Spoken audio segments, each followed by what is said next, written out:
नमस्कार, मैं वास्तुशास्त्री डॉक्टर सुमित्रा अग्रवाल। आज करवा चौथ पे खास आप सबको हार्दिक बधाई देना चाहूँगी और माँ सबको अखंड सौभाग्य दे, ये सब के लिए प्रार्थना करूँगी।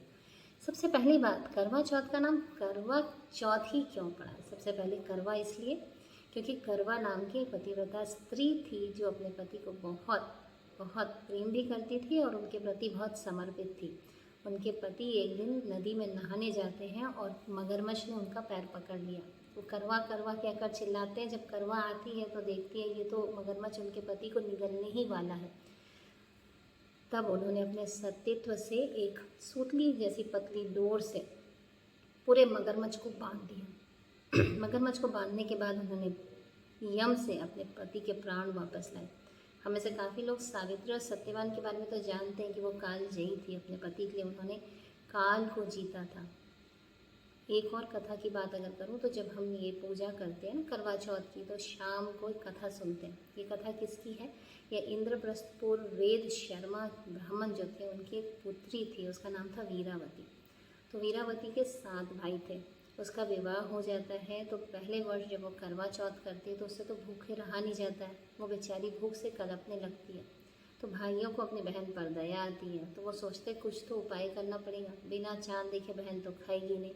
तो सातों ने मिलकर पीपल के पेड़ के पीछे नकली चांद बनाया, दीपक चासा, चांदनी पकड़ी, चुन्नी पकड़ा और बहन को आके बोला कि बहन बहन चल चांद उग गया। बहन ने चांद देखा, अर्घ दिया, पूजा किया। भाभीियों को भी बुलाया तो भाभीियों ने बोला नहीं भाई, हमारा चांद तो रात को ही उगेगा, ये चांद आप ही का उगा है। तो बेचारी भोली थी, कुछ समझ नहीं पाई। उसने पूजा किया, बैठ गई खाने। तो पहले गस्सी में बोलते हैं उनके वहाँ से बुलावा आ जाता है कि आपके हस्बैंड की तबीयत काफ़ी ख़राब है, आप आ जाएं। अब सवाल ये उठता है कि जब वहाँ जाती है तो उसे पता चलता है कि उसका हस्बैंड गुजर चुका है। अब उसने चौथ की जितनी पूरे 12 महीने में जितने चौथ माता आती हैं सबकी पूजा की, व्रत किया, तपस्या किया और भगवान से अपने पति को वापस लाया और वापस अखंड सौभाग्य को प्राप्त किया। तो ये 3 कथाएं जुड़ी हैं इस विषय से कि कैसे हम अखंड सौभाग्यवती हो सकते हैं। तो ये हर स्त्री में ये क्षमता होती है। हमें हमारे सतीत्व को जगा के रखना होता है और हमें अपने पति के प्रति समर्पित होना पड़ता है और पूरी पूजा, श्रद्धा, आस्था के साथ भगवान पे समर्पित होना पड़ता है। तो भगवान हमारी आस्था ज़रूर सुनते हैं। अब बात करते हैं श्री कृष्ण भगवान की। महाभारत में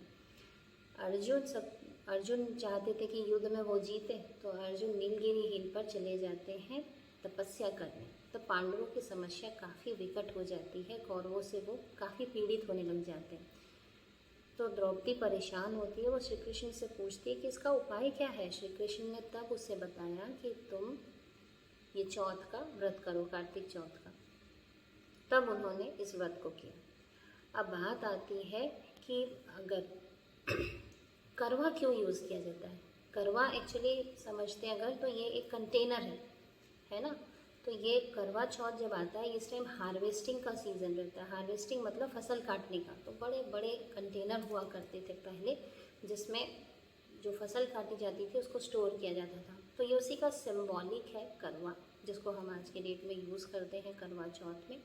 इसके अलावा और एक सबसे महत्वपूर्ण बात है कि सबसे पहली बार करवा चौथ का पाठ, पूजा या अर्चना किसने की थी? पार्वती जी ने की थी, शंकर भगवान के लिए की थी। यहाँ तक कि एक और उल्लेख मिलता है, जब देव असुर संग्राम हुआ था तो देवताओं, जैसे काफ़ी देवताओं को नुकसान पहुँच रहा था, राज्य जाने वाला था, तो देवता ब्रह्मा जी से पूछते हम क्या करें।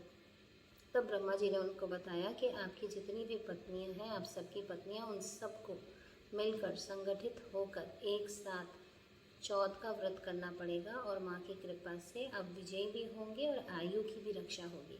तब सारी देवियों ने करवा माता की पूजा की, अर्चना की और जितने भी देवता थे वो युद्ध में जयी हुए और उनकी आयु की रक्षा हुई। तो यहाँ से शुरुआत होती है करवा चौथ के कथा, पूजन और सबकी। आपसे फिर मिलूँगी, फिर कुछ और चर्चा करूँगी करवा चौथ पे। नमस्कार।